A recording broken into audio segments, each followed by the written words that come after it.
Chapter 2. Nagising ako dahil sa mahinang tapik sa pisngi ko, idinilat ko ang mata at tumingin sa paligid. Wake up, Samantha. We're here. Ani ng kung sino. Ngayon ko lang naaalala na inaya pala ako ni God na umuwi sa bahay niya. Nakaramdam ako ng hiya ng mapansing nakaunan pala ang ulo ko sa balikat nito.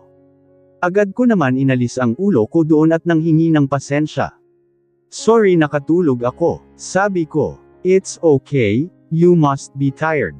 Don't force yourself too much at work. Take care of your body too, sabi nito kaya tumango ako. Nauna itong lumabas saka naman niya ako hinintay na makalabas sa sasakyan. Agad na bumungad sa akin ang napakalaking bahay no, hindi siya matatawag na bahay kasi para na rin itong mansyon. Naglakad kami papasok at nadaanan namin, ang napakagandang landscape sa harap ng malaking bahay. Ang ganda sa paningin dahil punong-puno iyon ng bulaklak at nagagandahang puno. The scenery is breathtaking, isn't? He asked. Ang ganda naman ng bahay mo. Nasabi ko na lang. It's not actually mine. This is my parents' house at saka, hindi sila masyadong umuwi rito kumpara sa suite na pagmamay-ari nila. My mom owned the 5-star hotel malapit sa mga nagagandahang restaurant sa Manila. La Caroline Hotel is its name. Let's go inside so that you can see the interior design, sabi niya at saka naglahad ng kamay na kinuha ko naman. Pinagsiklap nito ang kamay namin kaya pinamulahan ako, nakita ko rin ang mga maid na nakalinya roon at may isang nasa mid-50s na babae, ang nakatayo sa harap at mukhang hinihintay kami. Maligayang pagbabalik senyor ito, sabay-sabay na sabi ng mga maids saka sila yumuko pagbigay galang. Manang Lucy, this is my wife Samantha. I know it's a sudden news, but I hope you'll treat her the way you treated me. Sabi niya tumango naman, ang babae na tonto ko ay siya ang mayordoma ng bahay. Ikinagagalak kung makilala ka iha. Hali kayo't pumasok na kahanda na, ang pagkain sa hapag. Ani niya sa kanaunang naglakad. I told them to prepare us our food when we get here, I'm pretty sure you're hungry are you? He asked. Napansin siguro nito na kumunot ang noo ko sa sinabi ni Manang. Naglakad na kami papunta sa dining area binitawan nito ang kamay ko para ipaghila ako ng upuan. Sit here. Ani niya sabay turo doon sa upuan. Umupo ako doon saka naman kami inisikaso ng mga maid na naroon. Do will still allow me to work even though you know this relationship? If you want then I won't stop you. Sabi niya saka samubo ng kanin. Naramdaman kong nag-vibrate ang phone ko, kaya naman nag-excuse muna ako para kausapin ang tumatawag. Mahal kong kapatid, balita ko ikinasa ka na ano? Mayaman ba? Bungad sakin ni Kuya Jess. Kaming dalawa na lang ang naiwan simula nung pumanaw, dahil sa sakit sa puso si mama yung papa ko naman ewan ko ba doon kung buhay pa ba. Ang sabi kasi ang tita ko ay iniwan niya kami nung ipinagbubuntis na ako ni mama. Kuya, yun lang ang nasabi ko ayokong sabihin sa kanya, ang totoo at baka ano pang gawin niya kay God. Kilala ko si kuya hinihingian niya ng pera, ang mga naging kasintahan ko kapalit ng pagiging boyfriend nila sa akin. Yung iba nga ay binugbog niya para kasi ayaw siyang bigyan ng pera. Padalhan mo ako ng maraming pera bukas na bukas din Samantha, para naman may pakinabang ka. Simula nung umalis ka dito nagkadalets-letse na ang pamumuhay ko. Kailan ka ba uuwi? Tanong nito. Kuya, hindi pa ako kasal at hindi ako ikinasal sa kahit na sino, sabi ko. Ha, nagmamang-maangan ka pa. Kapag talaga nakaluwas ako ng Maynila ay kakalad ka rin kitang, pabalik dito sa bahay at ikukulong hanggang sa magtanda ka. Buweset kang babae ka buti nga sayo't nakaluwas ka ng Maynila nang dahil sa mga bisyo ko. Utang mo yon sa akin kaya bayaran mo ako. Gusto ko ang pera bukas na bukas. Nabigla ako nang biglang hablutan ng kung sino ang telepono ko. Wala na itong maskara kaya naman kita ko ang pag-igting ng panga nito. How much money do you want me to send it to you? Sabi niya sa formal na boses pero ramdam ko, ang gigil sa bawat bigkas niya sa pagsasalita.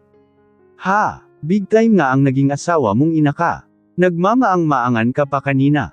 Gusto ko ng milyon. Milyon maibibigay mo ba yung gusto ko? Name your price because after this I won't let you get near my wife ever again, sabi niya saka ito. Tumingin sa akin. 10 milyon kapalit ng kapatid ko, pangako hindi ko na kayo iisturbohan. Narinig kong sabi ni kuya. Hinablot ko ang phone ko sa kanya saka sinigawan si kuya. Hindi ka hihingi ng pera sa kanya kuya.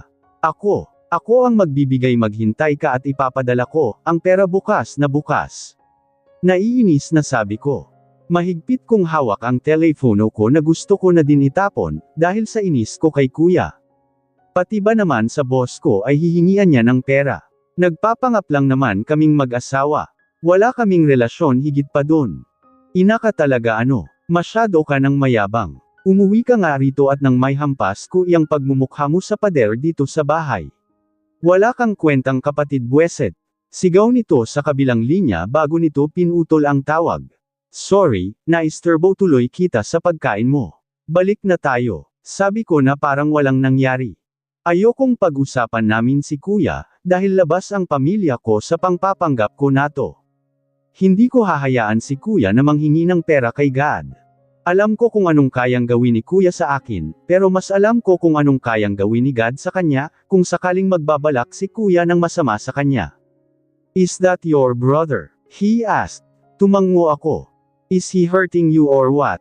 I kinda not like the way he cursed at you like he's not your brother, nor hindi kayo magkadugo, I can sense that he's abusive too. Sabi niya. Boss, kumain na lang po tayo, sabi ko dahil ayoko nang pag-usapan namin si kuya.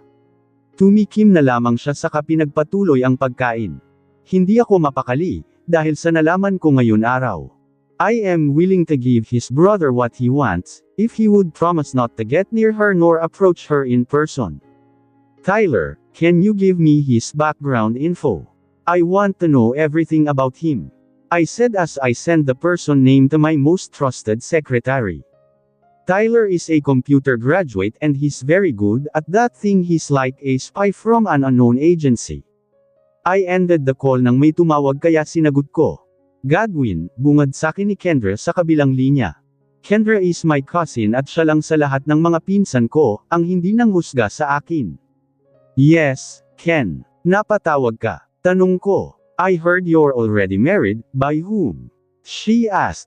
She's kind Ken, there's nothing to worry about, besides, hindi niya din ako hinusgahan tulad mo. Sabi ko.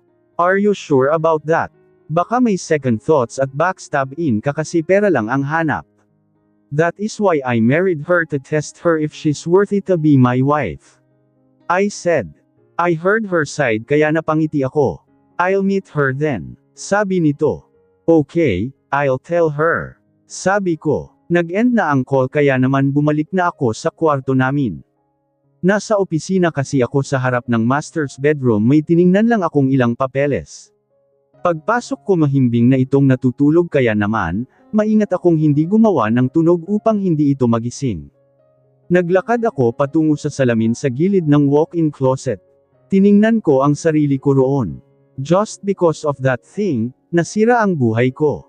Why? Why do I have to suffer? I don't remember having problems with anyone 7 years ago.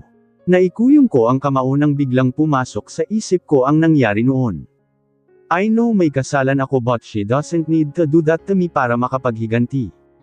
Hinawakan ko ang parteng may peklat at napatingin sa malaking portrait ko sa pader. It was taken 7 years ago before that incident happened. Huminga ako ng malalim bago tumabi ng higa sa kanya at ipinikit na ang mata. Ilang months na ako sa bahay ng boss ko na asawa ko pala, ganun pa rin naman ang trato niya sa akin at inilipat niya din ako ng panibagong posisyon sa kumpanya niya. Personal assistant niya na ako ngayon at nasa labas lang ng opisina niya, ang lamesa ko kaya kapag sa tuwing may gusto siyang ipabili or iuutos pinapapasok niya ako roon.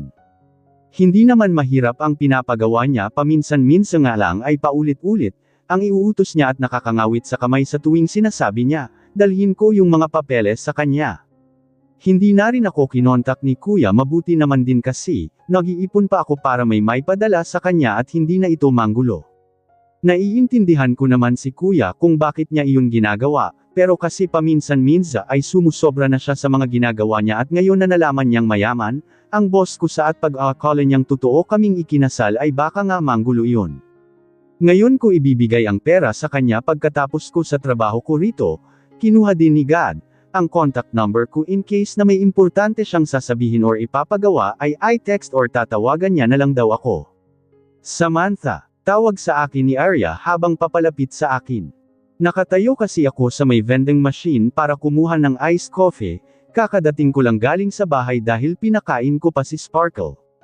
Sparkle name ng aso, wala lang cute sa pandinig eh. Oh, bati ko. Nang makalapit ako agad nitong tinusok-tusok ang gilid ko. Koha, ba't di mo sinabing kinasal pala kayo ni boss? Sabi niya. Hoy, hinaan mo kaya boses mo, baka may makarinig. Sabi ko. Alam naman na ng lahat nasa internet kaya. Yun pa entrance nyo ni boss. Sabi niya na ikinalaki ng mata ko. Alam ko naman na makakalat yun, pero di ko inexpect na hanggang ngayon ay kami pere ng laman ng balita. Well, ikaw ba naman ang pinakasalan ng isa sa may pinakamalaking pangalan sa business world, and remember yung top 1 pa sa pinakamayamang kumpanya.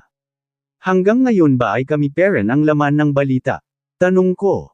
Oo, trending nga kayo sa Twitter. Sabi niya at ipinakita ang cellphone na naka-Twitter app. Tanong ko lang, di ba asawa mo ang CEO pero bakit nagtatrabaho ka parent dito? Di ba dapat ay mamuhay ka nang walang kahit na anong ginagawa? Sabi nito, naghulog ito sa vending machine saka kinuha at ininom ang Coke in can na pinili. Ayoko naman ipina sa kanya.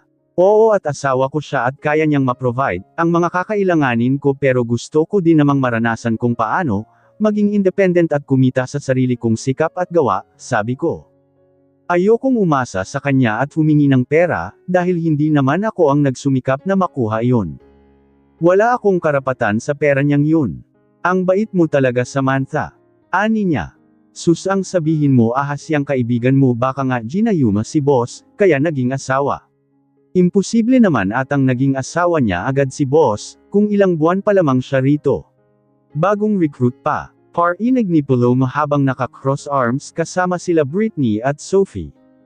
Oo nga, ang landi talaga, si Sophie. Ganyan talaga kakapit sa patalim, makasungkit lang ng malolo kong lalaki. Dagdag naman ni Britney. Huy, 3 little pigs. Ang sabihin niyo inggit kayo kay Samantha, dahil siya ang pinili at minahal ni boss kayo. Katie, tagal niyo narito kahit security guard nga ay hindi niyo masungkit-sungkit. Sabi ni Arya, pinigilan ko ito sa braso nang umaksyon itong susugod. Aba, ikaw nga din malandi. Hindi ba't nakipag ka dyan sa boyfriend mo, para hindi ka iwanan kasi nga palagi siyang tigang at di nakakais, hindi niya na naituloy. Ang sasabihin ng biglang hiniblot ni Arya, ang buhok ni Paloma saka ito dinala palabas sa cafeteria. Wala kang karapatang bastyusan ang boyfriend ko. Sigaw niya. Napapatingin na din yung ibang kumakain at dumadaan doon. Isa ka pa, halika ritong malandi ka. Sigaw ni Arya at kinuha ang buhok ni Sophie na nasa gilid niya lang. Napaigik ako nang may humila sa buhok ko, kita kong si Britney iyon. Hindi naman ako marunong sa mga catfight na yan, kaya kinuha ko pabalik ang buhok ko. Masakit na ang ulo ko sa kakahilan niya, kaya nang mabitawan niya iyon na out of balance ako at tumama ang pisngi ko sa dulo ng isang lamesa. Gusto kong umiyak sa sakit pero pinigilan ko. Akmang susugod ulit si Britney sa akin nang bigla kaming pituhan ng security guard at inawat. Inawat din nila si Arya na ngayon ay gusot-gusot at may punit ang damit nito. May sugat din ito sa labi at sa may pisngi, dahil siguro sa tumama ang koko ni Sophie sa kanya. What's happening here? Nagulat ako sa sigaw na yun. Nakita kong papalapit sa amin ang secretary ni God at galit na galit, dahil kita ko sa mukha nito. Akala ko ay siya lang ang narito, pero laking gulat ko nang makita kong nakasunod pala sa kanya si God, at ganoon din ang reaksyon nang makita akong nakasalampak sa sahig. Nakamaskara man ito pero ramdam ko ang kakaibang aura niya ngayon. Mukhang galit na galit ito. Who the hell did this to my wife? Sigaw niya at galit na binalingin ang mga nakatingin roon. Yang mga bruha dyan sa gilid.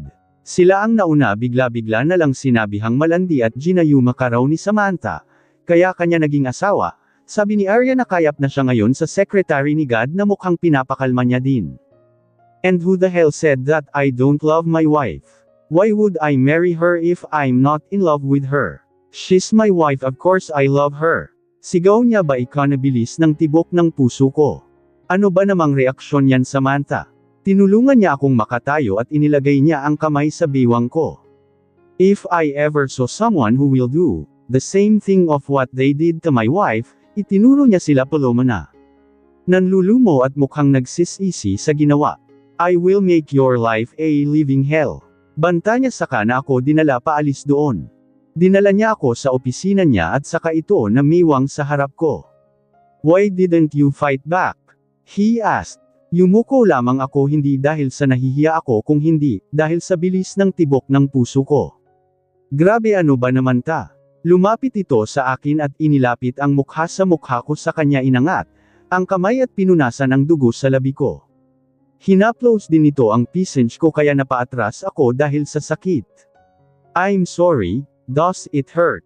He asked, tinanguan ko lang siya. Umalis ito sa harap ko at may kinuha sa drawer, may iniutos din siya sa secretary niya saka bumalik sa akin. Pinaupo niya ako sa sofa sa kanya tinanggal ang maskara niya. Sinumulan niyang lagyan ng ointment ang sugat ko sa labi at pisngi. Naiilang ako sa posisyon namin, dahil sobrang lapit ng mukha niya sa akin.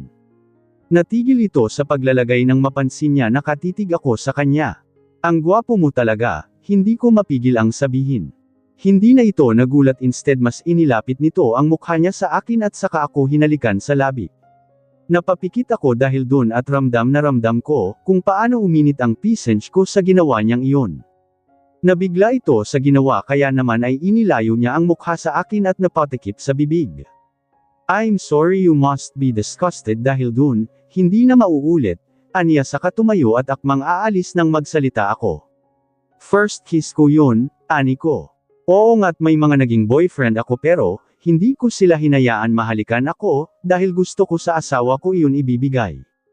Sorry I won't do it again, I promise, sabi niya. Okay lang, mag-asawa naman tayo parte yun sa kontrata, ani ko at ngumiti. Sinabi ko lang yun dahil ayokong bigla-bigla, na lang lumabas sa bibig ko na nagustuhan ko yung halik niya. Tinanguan niya ako at bumalik na siya sa pagkakaupo sa swivel chair niya. Diyos ko mababaliw na ata ako. Nakaupo pa rin ako dito sa couch sa office ni God. Hindi na kasi ako nito pinalis, baka daw sugurin ulit at saktan nila Paloma. Aalis na ako, pamimilit ko. No, sabi niya nang hindi man lang inaangat ang tingin sa akin. Gusto ko nang umalis dahil ibibigay ko pa ang pera kay kuya, ibibigay ko na lang sa kanya, ang naipon ko at mag-iipon ulit para naman sa akin. Siguro naman ay tamang-tama na ito para sa kanya.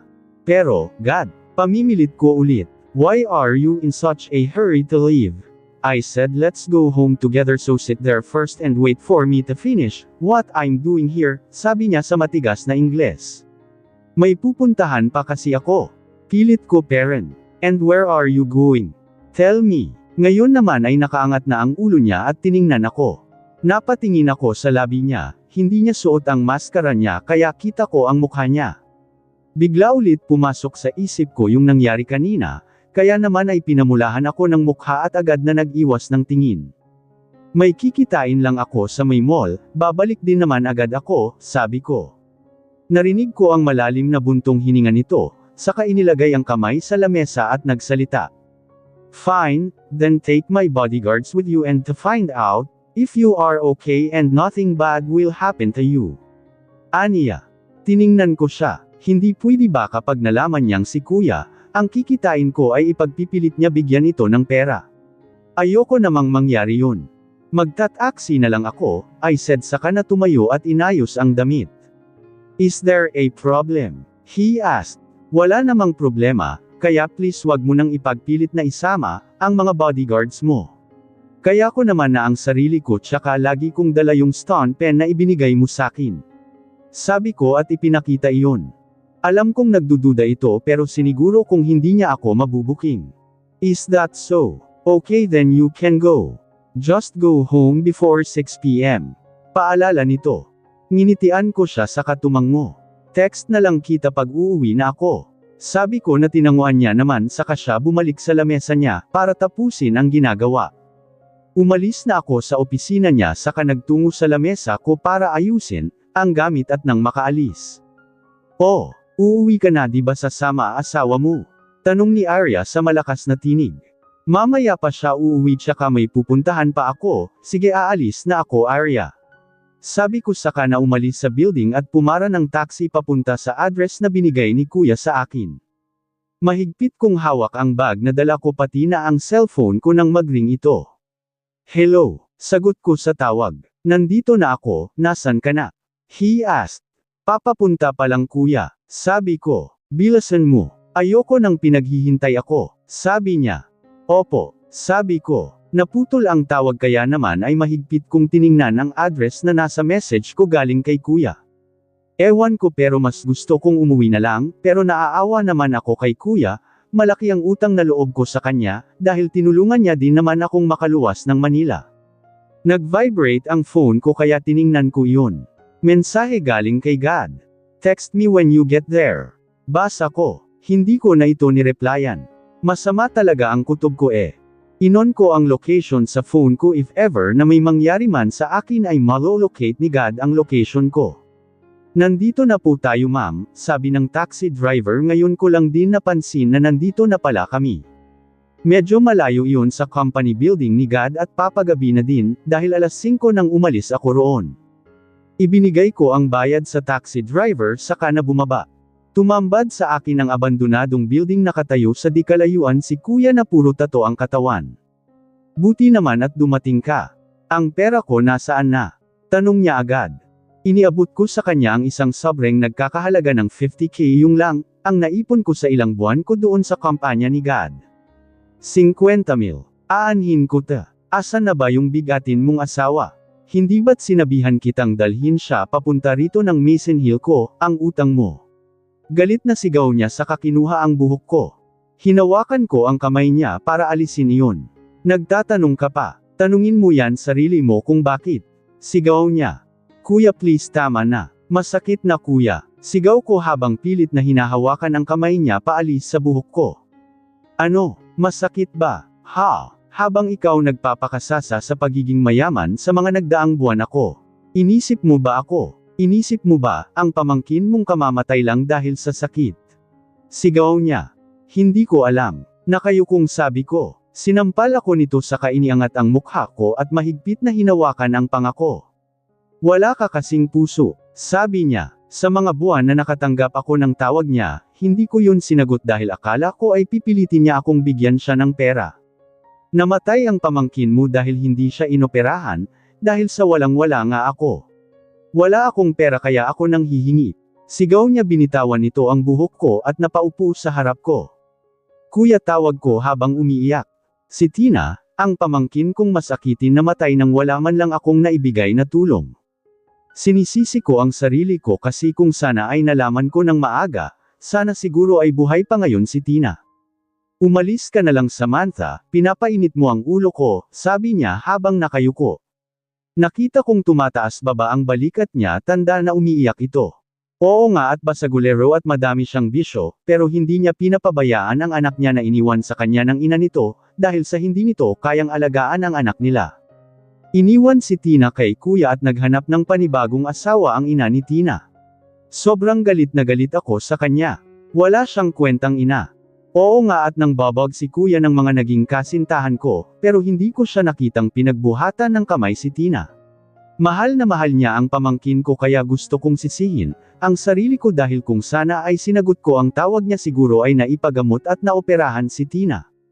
May cancer kasi si Tina, leukemia stage 3 nakalimutan ko rin iyon, dahil sa naging busy din ako sa pag-iipon ng pera para maibigay kay kuya. Nagulat ako nang biglang bumulagta sa sahig si kuya habang nakapatong naman sa kanya si God. Godwin, huwag! Sigaw ko at pinilit tumayo para paghiwalayin sila. Sinuntok ni God si kuya ng paulit-ulit sa mukha hindi naman ito lumaban. Niyakap ko sa bewang si God at pilit siyang inilalayo kay kuya. Tama na please, sabi ko. I told you not to get near my wife didn't I? Sigaw niya at idinuro-duro si kuya. Ikaw ba ang asawa niya? Swerte mong ang ina ka. Sabi ni kuya saka tumayo at pinagpegan ang suot saka ito naglakad paalis. Dalawin ka sana ng konsensya mo. Yun ang huling sinabi niya saka na ito nawala sa panigin namin. Umiyak ako dahil sa sinabi niyang yun. May kasala naman talaga ako eh, sobrang tanga ko bakit ko kinalimutang may sakit pala si Tina. Are you okay? He asked. Tinanguan ko lamang siya saka humiwalay rito. Uwi na tayo, sabi ko at kinuha na ang bag ko sa sahig pati ang sirang cellphone. Hindi ko na siya tinanong kung bakit niya nalaman, ang lokasyon ko gayong sira na ang cellphone ko. Naramdaman kong ipinatong niya ang coat na suot sa akin saka na ako iginiya papunta sa sasakyan niya. I'll file a case against your brother para hindi ka na niya masaktan ulit. Sabi niya, don't bother, huwag ka nang makialam pa, problema namin ta, kaya ako na ang aayos labas ka rito. Malamig na sabi ko, hindi ko alam kung saan nanggaling ang malamig na boses kong iyon. Ramdam ko ang titig niya pero hindi ko siya tiningnan. Ipinikit ko na lang ang mata ko at natulog. Masyadong masakit sa akin ang araw na ito.